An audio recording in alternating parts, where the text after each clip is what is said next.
미국 연방수사국 FBI가 최근 대북제재 위반 혐의로 기소된 뒤 행방을 감춘 싱가포르인 사업가를 지명수배했습니다.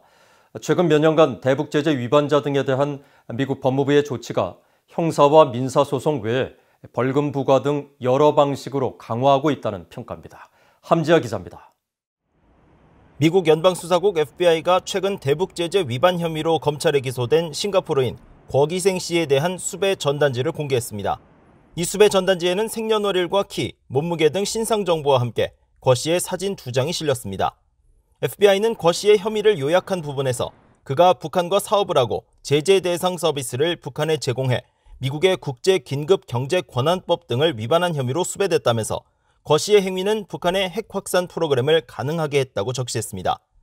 이어 궈 씨에 대한 정보가 있는 사람은 지역 FBI 사무실이나 가까운 대사관 또는 영사관에 신고해 줄 것을 당부했습니다. 앞서 미국 뉴욕 남부 연방검찰은 지난 23일 싱가포르 국적자인 궈 씨를 기소하면서 그가 2018년 2월부터 2020년 3월까지 수차례에 걸쳐 북한을 대리해 유류를 구매하고 선박을 이용해 유류를 북한 선박 등에 넘겼다고 밝혔습니다.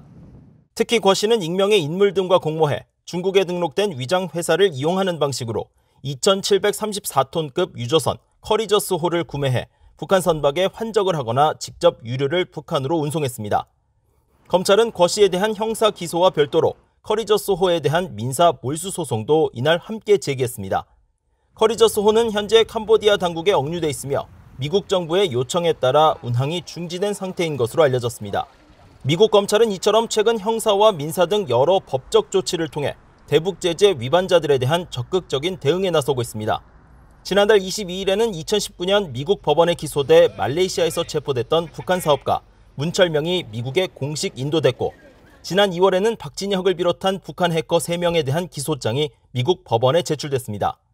이에 앞선 지난해 9월에는 말레이시아에서 활동하던 또 다른 북한 국적자 리정철과 리우경 등 3명이 금융사기와 자금 세탁 공모 등의 혐의로 기소됐고, 지난해 5월에는 조선무역은행 관계자 등 북한 국적자 28명과 중국인 5명이 긴급경제권한법과 국제돈세탁 위반 혐의 등으로 대거 기소됐습니다.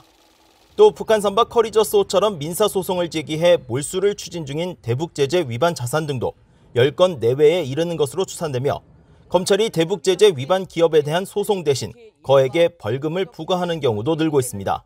이 같은 미국 검찰과 FBI의 대북제재 관련 적극적인 움직임의 배경에는 미국 법무부의 강력한 의지가 반영돼 있다는 분석이 나옵니다. BOE 뉴스 함지아입니다.